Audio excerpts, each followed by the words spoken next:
Hawaii has a reputation for being expensive. Obviously, that is very true. But there are two windows every single year where the math kind of flips in your favor. Fewer crowds, lower prices, still great weather, but most people miss them completely. So today, we're going to talk about exactly when those are. Aloha and welcome to Hawaii's Best. I'm Bryan Murphy, Hawaii destination expert and your personal guide to planning an unforgettable trip to Hawaii. Today, I'm answering one of the most practical questions you can ask before you book, and that's really, when is the cheapest time to visit Hawaii? And I'm not going to drag you along. I want to give you the short answer right here, right up front, and that is mid-April through early June, and then again later on in the year, September to about mid-December, before the holiday Christmas rush. But the sweet spot within those windows are late April into May, and then September through October. And then also early November is still pretty solid. And that's really what it comes down to. So why do these windows work and why do prices fluctuate during these times? It really comes down to supply and demand. So when kids are out of school, when families are traveling for summer, and when everyone's heading to the islands for holidays, prices go up because there's more demand, obviously. But summer gets expensive, Christmas and New Year's gets expensive, Thanksgiving gets expensive, and spring break as well. But when you hit those in-between windows, we're calling them shoulder season, right after spring break, before summer ramps up, or after Labor Day, when the big rush fades, that's where Hawaii breathes a little bit on price and on crowds. And I think what surprises a lot of people is that cheaper doesn't necessarily mean worse weather. Now, Hawaii has been hitting some bad weather,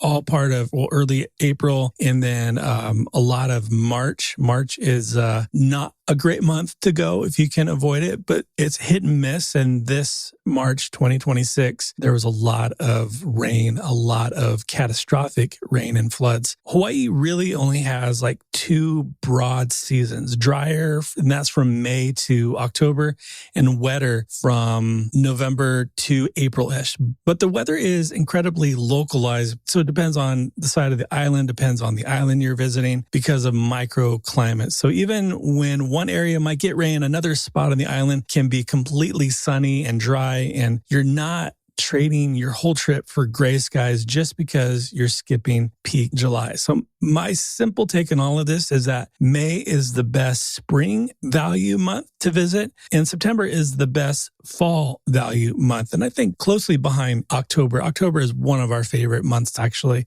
May gets you past that spring break crowd, and you have a little bit higher of a guarantee of drier weather before summer prices kick in. And September can give you less crowds. You got warm ocean temps from the summer and noticeably a more relaxed vibe. And I actually did a full episode on why September is the best month to visit. You can go back and listen to that one after this. And September happens to be my birthday month. So how about that? So I want to talk about some weeks to avoid, because shoulder season doesn't mean every week inside these ranges that I talked about earlier is a deal. Memorial Day can push prices up even inside that late May window. November is great. Just make sure you leave before Thanksgiving week. And September through October overlaps with Hawaii's hurricane season, so that's something to be aware of. But direct hits are rare, but October can bring rougher ocean conditions than September for snorkeling and boat tours. So September really gets an edge if those are on your list of must-dos. And real quick about spring break, because spring break just happened. Really, if the goal is to save money, spring break isn't the week you want to visit. Late March through mid-April, prices do spike, crowds spike, and availability on popular attractions starts to fade, and also supply for car rentals. I just want to say, as I'm thinking about it, because I know that maybe spring break or summer or Christmas break, those are the only chance that you have to visit. Right now, we're kind of battling that as a family. Now, Allie and I, my wife, we do visit in some of these shoulder months for her and I to get away, but for a family, because we do have a couple teenagers, they're in sports. We have an older elementary age kid. We're on more of a traditional schedule now. So I totally get, it is going to be more expensive. I've done episodes on how to budget if you are visiting during those peak seasons. The quick visit, you just need to identify what is a must do and what it would be like a nice to do. So if that feels a little overwhelming and you're still in the planning stage and feeling just frustrated and just trying to figure out what to do, especially if you're traveling in summer and it's going to be packed and it's going to be a little bit more expensive than these times of years that I'm talking about, whether that's figuring out which island to visit, building your itinerary, or just making sure you're not making expensive mistakes before you leave home. I do one-on-one consultations and I can review your trip plan, your itinerary. That's an option that I do. And we can meet together one-on-one via Zoom and we can build your itinerary together. That's also another option. So if that is you and you're interested in that, I would love to meet you, talk to you about Hawaii, answer all your questions, and look over your itinerary together. You can go to the show notes below and find that link to book a one-on-one session. If you can book within those months and specifically that window that I mentioned, you do have a higher chance of getting better rates, more availability on cars, and also less crowds, which is great too.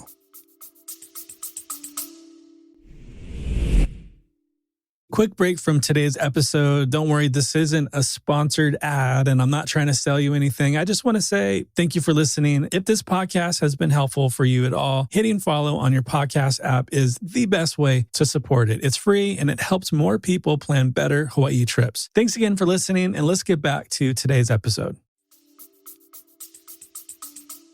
Before I let you go, I do have a couple Hawaii travel news that I want to let you know that is happening currently. First, and I'm going to be honest with you, I have a lot of feelings about the Hawaiian and Alaska merger. I won't get into them here, but I've had my frustrations with it firsthand. So if you're flying Hawaiian or Alaska around late April, which is like right now, you want to pay attention because Alaska just announced a major integration milestone. And I'll call it what it is. It's more of a takeover than a merger, at least from what I'm seeing. So let's be real. I'm just glad that Hawaiian Airlines is still around right now, but the Hawaiian Airlines app is going away. So it's being phased out around April 21st, and starting April 22nd, you should be able to use the new unified Hawaiian Alaskan app. So if that's you, if you're visiting soon and you do use Hawaiian Airlines, the app for check-in and all that good stuff, double check your app, double check your check-in flow and your trip notifications as well before your travel date. Getting caught off guard at the airport is really the last thing you want. Or the night before.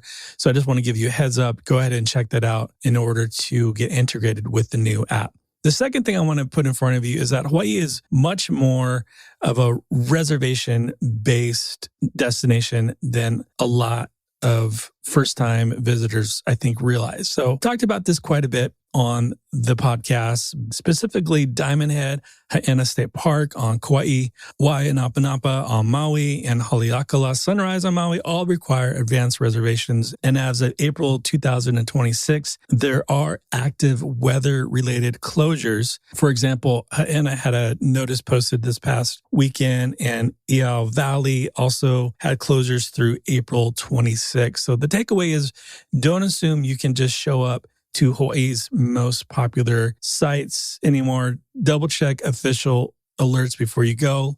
Links below in the show notes for your convenience. Here's the thing to keep in mind when you're booking. Start, if you have the flexibility of when you go, start with late April through May for spring, if you want to go during this time of year. If you do have the luxury of choosing when you go to Hawaii, maybe you have the luxury of picking what day you travel and you want to save even more money, I would highly recommend flying midweek if you can. Think Tuesdays and Wednesdays. They tend to be softer on price.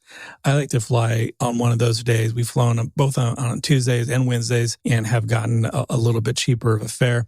And compare total trip cost, not just airfare. So think hotel rates, car rental, and activities. They can swing the math more than the flight does. Those can add up really quick, So if this episode helped you to understand when the cheapest time to visit Hawaii is, I would just ask you to go ahead and hit follow on Apple Podcasts or Spotify, wherever you're listening. That is the single most best way to say thank you, is just by following. So next time I release an episode, you will get notified right away within your app. So until next time, happy planning. And as always, live with aloha.